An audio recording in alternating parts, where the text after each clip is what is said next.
Assalamualaikum warahmatullahi wabarakatuh. Perkenalkan, nama saya Nizam Tazmi dengan NPM B1A022433 dengan dosen pengampu Ibu Ayu Putriana SHMA, mata kuliah Pilbes Tindak Pidana Lingkungan. Di sini saya akan mengangkat materi tentang pencemaran tindak pidana lingkungan. Adapun pengertian tindak pidana lingkungan adalah setiap perbuatan melawan hukum yang mengakibatkan pencemaran atau kerusakan lingkungan atau pencemaran melanggar ketentuan dalam pengelolaan lingkungan dan dapat dikenai sanksi pidana. Adapun dasar hukum utamanya UU Nomor 32 Tahun 2009 tentang Perlindungan dan Pengelolaan Lingkungan Hidup atau UU PPLH. Peraturan sektoral tentang kehutanan, pertambangan, kelautan, kesehatan, dan lain-lain. Konsep utama dalam tindak pidana lingkungan yang pertama adalah pencemaran lingkungan. Bahan atau energi ke media lingkungan sehingga melampaui baku mutu, yang dimana seperti contohnya adalah limbah air industri mencemari sungai, asap pabrik membuat keracunan, kemudian tumpahnya minyak di laut. Kerusakan lingkungan, perubahan fisik, kimia atau hayati lingkungan yang melampaui kriteria baku kerusakan.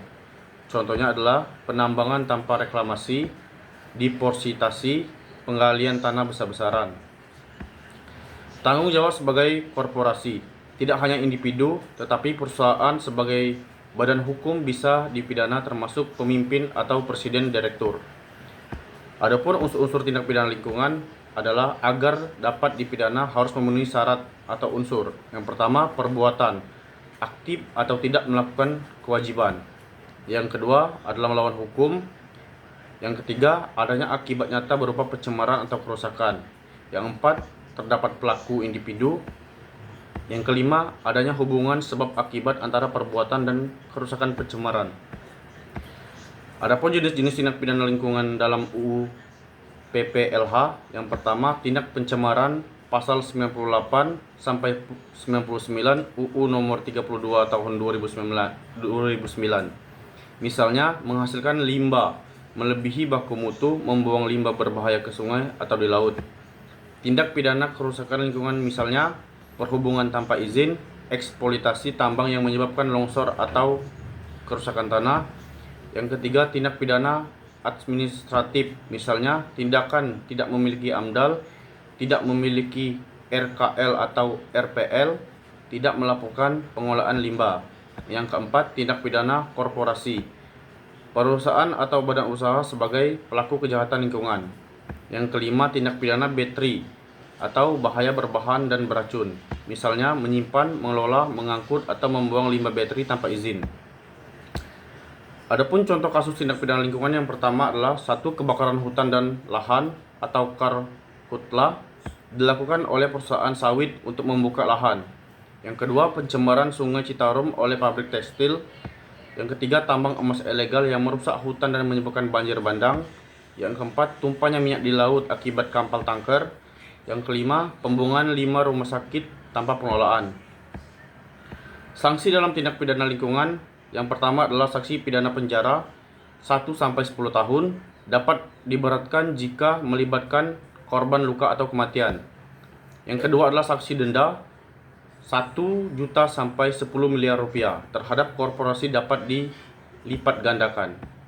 Yang ketiga, sanksi tambahan perampasan keuntungan atau pencabutan izin, pengertian kegiatan usaha, perbaikan atau pemulihan lingkungan wajib dilakukan, penutupan lokasi kegiatan.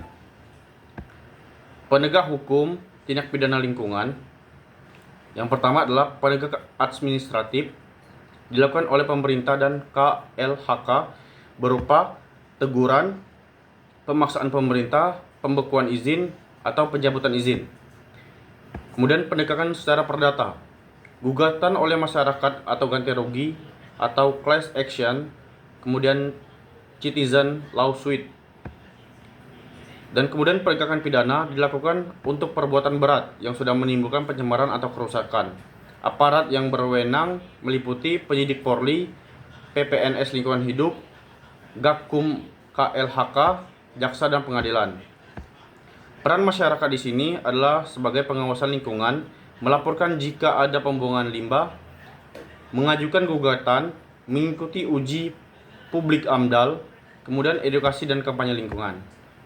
Tujuan penegakan tindak pidana lingkungan ini meliputi melindungi ekosistem, menjamin kesehatan masyarakat, mewujudkan pembangunan berkelanjutan, sustainable dan diplomatik, mencegah terulangnya pencemaran, menegakkan hukum tanpa pandang bulu.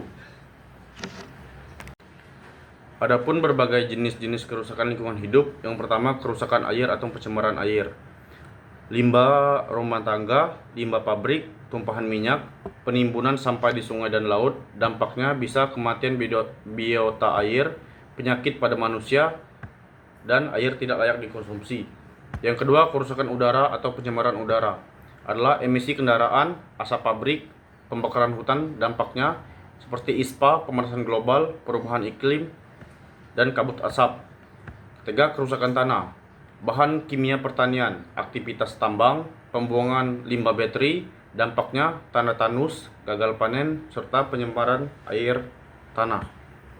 Yang keempat, kerusakan hutan atau deforesitasi, penebangan tanpa izin, perluasan lahan sawit, kebakaran hutan, dampaknya seperti kepunahan satwa, banjir, tanah longsor, serta hilangnya keanekaragaman hayati.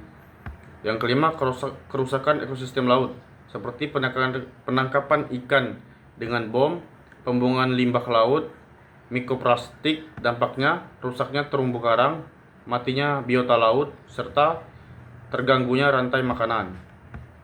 Yang keenam, kerusakan akibat perubahan iklim, pemanasan global, kenaikan permukaan laut, serta cuaca ekstrim. Ini merupakan dampak akumulatif dari kerusakan lingkungan di seluruh dunia. Dampak kerusakan lingkungan hidup seperti terdampak pada manusia, penyakit pernapasan ISPA atau asma, kekurangan air bersih, gagal panen serta krisis pangan, banjir dan longsor, kerugian ekonomi akibat bencana, dampak terhadap ekosistem, hilangnya biodiversitas, terganggunya rantai makanan, kematian flora dan fauna, ekosistem tidak mampu pulih, dampak terhadap iklim, pengundulan iklim seperti CO2 meningkat, pemanasan global, cuaca ekstrim yang sulit diprediksi, upaya pencegahan dan penanggulangan. Pencegahannya seperti pengelolaan limbah industri yang benar, reboisasi dan penghijauan, pengurangan penggunaan plastik, pengawasan ketat terhadap tambang dan pabrik, penerapan AMDAL sebelum membangun, pendidikan lingkungan sejak dini, serta menggunakan energi terbarukan.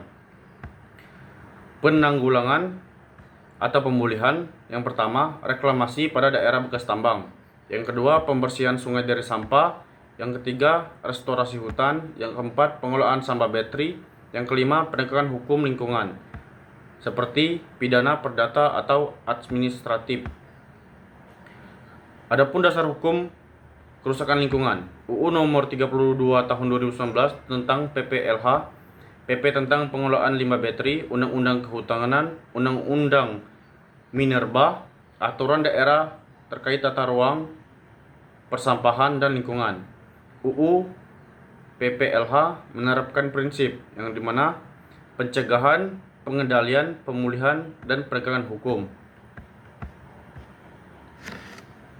Adapun prinsip dasar pengelolaan lingkungan. Yang pertama, prinsip pembangunan berkelanjutan. Prinsip ini menekankan bahwa pembangunan harus memenuhi kebutuhan masa kini tanpa mengurangi kemampuan generasi mendatang. Yang kedua, prinsip kehati-hatian.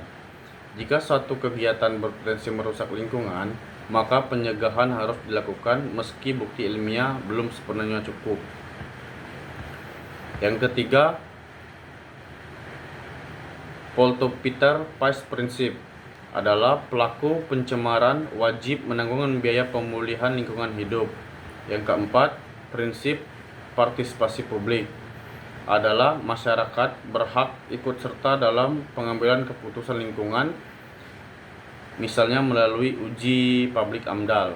Yang kelima, prinsip good government adalah pengelolaan lingkungan harus transparan, akuntabel, dan melibatkan semua pihak. Baiklah, itulah materi yang dapat saya sampaikan. Adapun kesimpulan pada materi ini adalah lingkungan hidup adalah kesatuan komponen yang hidup dan tidak hidup yang saling berhubungan. Masalah lingkungan seperti kerusakan, pencemaran, deforestasi, dan perubahan iklim merupakan ancaman serius bagi keberlangsungan hidup manusia. Upaya pelestarian, pengendalian, pencegahan, serta penegakan hukum harus dilakukan secara komprehensif oleh pemerintah, perusahaan, masyarakat. Tanpa kolaborasi semua pihak, kelestarian lingkungan akan sulit dicapai. Baiklah, saya akhiri. Assalamualaikum warahmatullahi wabarakatuh.